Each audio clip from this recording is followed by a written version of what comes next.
आता मी घटनास्थळावरच उभी आहे आणि इथे फार भयानक चित्र आहे।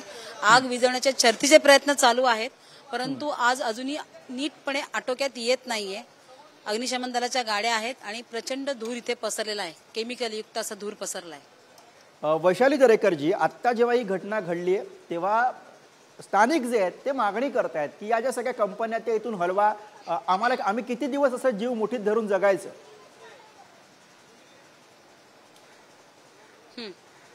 बरोबर आहे, कारण या हॅझार्डस केमिकलची एक कंपनीचा स्फोट आपण बघितला याच महिन्यामध्ये।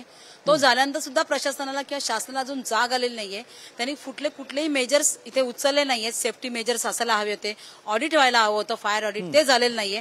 म्हणून आज ही दुसरी घटना घडलेली आहे आणि या घटनेत सुद्धा आतमध्ये किती कामगारांचा मृत्यू झालाय हे अद्यापही माहिती नाहीये। ते काही खोटं बोलत असतील की आतमध्ये कोणी नाहीये वगैरे, परंतु आज वर्किंग डे आहे आणि सकाळची वेळ होती, कुठेही लंच टाइम वगैरे झालेलं नव्हतं, त्यामुळे इथे आतमध्ये कामगार 100% असणार।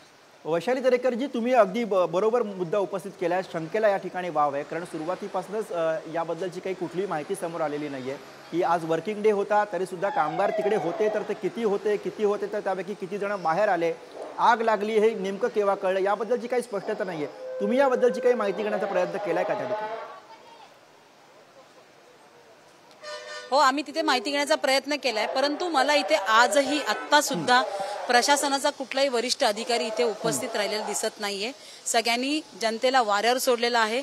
आज इथे आग विझवताना जो धूर निर्माण होतोय किंवा झाला इथे प्रचंड, तुम्हाला जर कॅमेरा फिरवला तर इथे दिसेल, असं म्हणतात केवढा धूर आहे।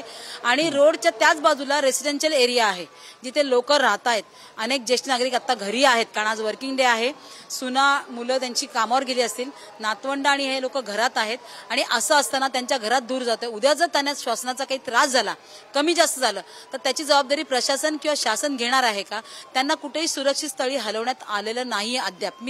आणि थोड्या वेळापूर्वी संजय राऊत यांनी सुद्धा आरोप केलेला आहे की शिंदेच्या शिवसेनेकडनं या ठिकाणी हप्तेखोरी केली जाते आणि त्याची सगळी परिणिती आहे।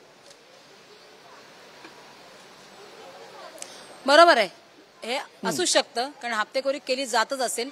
कारण याचं कारण असं आहे की बघा, आज अमुदान कंपनीमध्ये आग लागून स्फोट होऊन म्हणजे जे काही नुकसान झालं, लोक गेली आहेत त्याच्यामध्ये, असं होऊन सुद्धा कुठल्याही अधिकाऱ्यावर कारवाई झाली नाही का?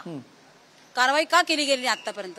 ती जर झाली असती किंवा त्याच्यानंतर काय सेफ्टी मेजर्स केले पाहिजेत कंपन्यांकडनं, जर त्यांचं फायर ऑडिट केलं गेलं असतं तर मला असं वाटतं की आज ह्या कंपनीमध्ये आग लागली नसती। आताच तुमचे प्रतिनिधी बोलत असताना मला ऐकू आलं की इथल्या सिक्युरिटी गार्डनी सांगितलं की आग लागल्यानंतर 9:30 वाजता काही कामगार पळाले बाहेर, म्हणून शक्यता नाहीये आतमध्ये कामगार असण्याची। जर त्यावेळेला आग आटोक्यात होती तर ती त्याच वेळेला आटोक्यात का आणली गेली नाही?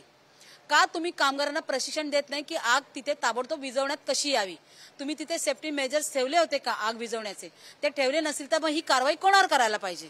फक्त पळून जाण्यासाठी आहेत का लोक आतमध्ये? म्हणजे आग भडकण्या इतपत त्यांनी भडकून दिली आग आणि मग नंतर आता आग विझवण्याचे शर्थीचे प्रयत्न सगळे लोक करतायत। मग ह्याची जबाबदारी कोण घेणार आहे? प्रशासन घेणार आहे, एमआयडीसीचे अधिकारी घेणार आहेत, त्या कंपनीचे मालक घेणार आहेत की ज्यांनी ती कंपनी उभारली आहे पण त्याच्यामध्ये काही फोम वाले आपण म्हणतो ना फायर मेजर्स आपण वापरत असतात, ती वापरले गेले नाहीये, ते शिकवले गेले नाहीये, त्याचं प्रशिक्षण घेतलं गेलं नाहीये। म्हणजे आपली जबाबदारी झटकून प्रत्येक माणूस यातून निघू पाहतोय आणि मला असं वाटतं एकाही माणसाला यातनं सोडू नका, या सगळ्यांवर कारवाई झाली पाहिजे। बरोबर आहे, इथं हा मुद्दा सुद्धा महत्त्वाचा आहे की दरवेळेला अशा पद्धतीची जेव्हा घटना घडते तेव्हा संबंधित मालकांवरती कंपनीच्या थातुरमातुर कारवाई केली जाते, मात्र जे अधिकारी आहेत या सगळ्यामध्ये त्यांच्यावरती कुठली ठोस कारवाई होताना दिसत नाही।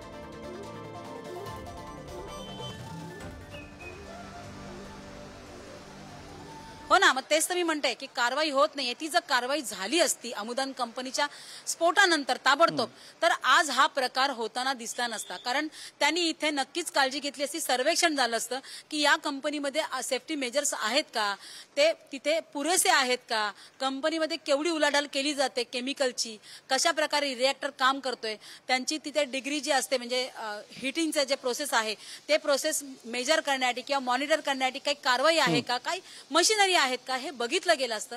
असं कुठलंही काम केलं गेलेलं नाही आणि आज बरोबर, त्यामुळे वारंवार या घटना घडत असताना वैशालीजी आता तरी प्रशासन या सगळ्याची गांभीर्याने दखल घेईल अशी अपेक्षा करूया। धन्यवाद या सगळ्या संवादासाठी। आणि